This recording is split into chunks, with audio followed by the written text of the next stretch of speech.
took an important first step toward a comprehensive solution that addresses our concerns with the Islamic Republic of Iran's nuclear program.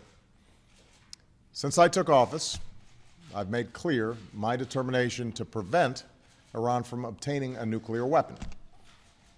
As I've said many times, my strong preference is to resolve this issue peacefully, and we've extended the hand of diplomacy.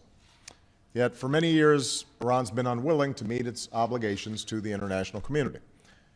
So my administration worked with Congress, the United Nations Security Council, and countries around the world to impose unprecedented sanctions on the Iranian government. These sanctions have had a substantial impact on the Iranian economy, and with the election of a new Iranian president earlier this year, an opening for diplomacy emerged. I spoke personally with President Rouhani of Iran earlier this fall.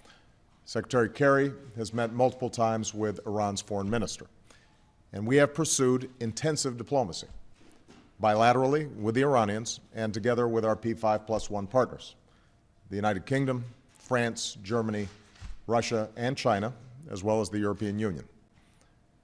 Today, that diplomacy opened up a new path toward a world that is more secure, a future in which we can verify that Iran's nuclear program is peaceful and that it cannot build a nuclear weapon. While today's announcement is just a first step, it achieves a great deal. For the first time in nearly a decade, we have halted the progress of the Iranian nuclear program, and key parts of the program will be rolled back.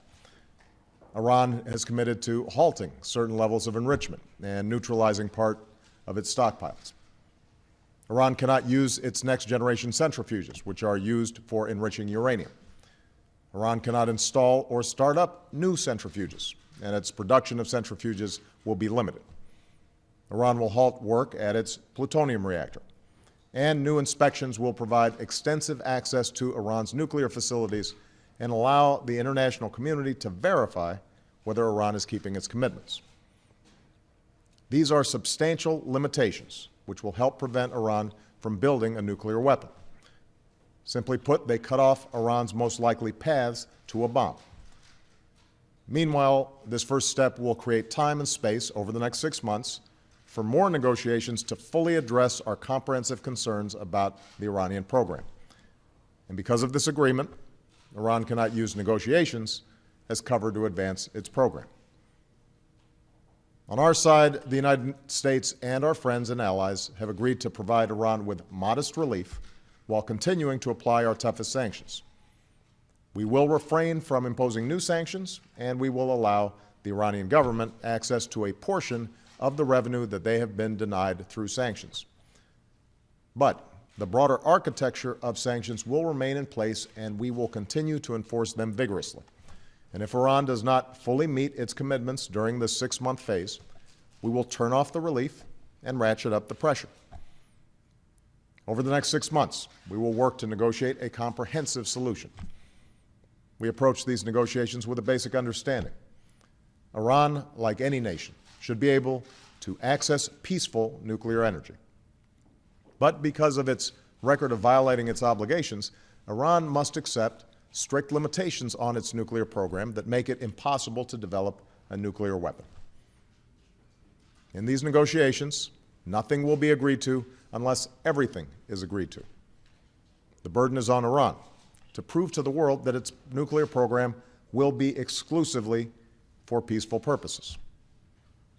If Iran seizes this opportunity, the Iranian people will benefit from rejoining the international community, and we can begin to chip away at the mistrust between our two nations. This would provide Iran with a dignified path to forge a new beginning with the wider world based on mutual respect. If, on the other hand, Iran refuses, it will face growing pressure and isolation. Over the last few years, Congress has been a key partner in imposing sanctions on the Iranian government, and that bipartisan effort made possible the progress that was achieved today. Going forward, we will continue to work closely with Congress. However, now is not the time to move forward on new sanctions, because doing so would derail this promising first step, alienate us from our allies, and risk unraveling the coalition that enabled our sanctions to be enforced in the first place. That international unity is on display today. The world is united in support of our determination to prevent Iran from developing a nuclear weapon. Iran must know that security and prosperity will never come through the pursuit of nuclear weapons. It must be reached through fully verifiable agreements that make Iran's pursuit of nuclear weapons impossible. As we go forward, the resolve of the United States will remain firm, as will our commitments to our friends and allies, particularly Israel and Gulf partners, who have good reason to be skeptical about Iran's intentions. Ultimately, only diplomacy can bring about a durable solution to the challenge posed by Iran's nuclear program. As President and Commander-in-Chief, I will do what is necessary to prevent Iran from obtaining a nuclear weapon.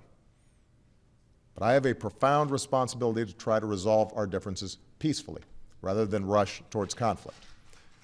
Today, we have a real opportunity to achieve a comprehensive, peaceful settlement, and I believe we must test it. The first step that we've taken today marks the most significant and tangible progress that we've made with Iran since I took office.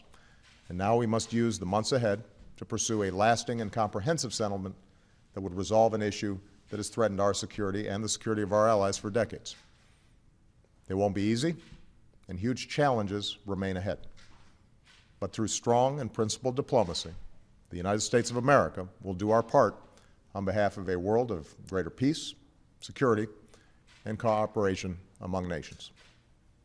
Thank you very much.